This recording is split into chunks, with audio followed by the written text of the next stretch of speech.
Mä oon Katariina ja työskentelen sairaanhoitajana Validia-kuntoutuksessa.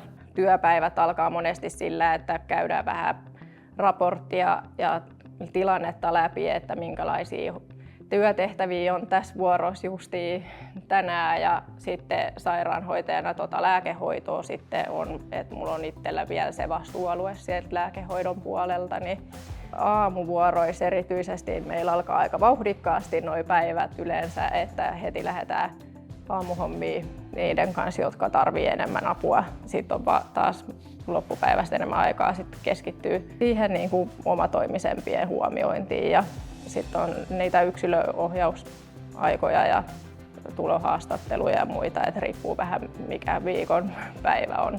Kohtaan meidän kuntoutujat ihmisenä, enkä mene sellaisella asiakas- ja työntekijä lähestymistavalla siihen hoitotilanteeseen.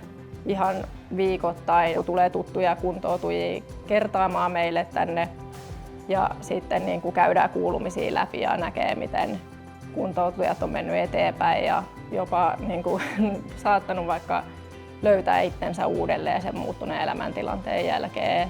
Sellaisia koskettavia tilanteita.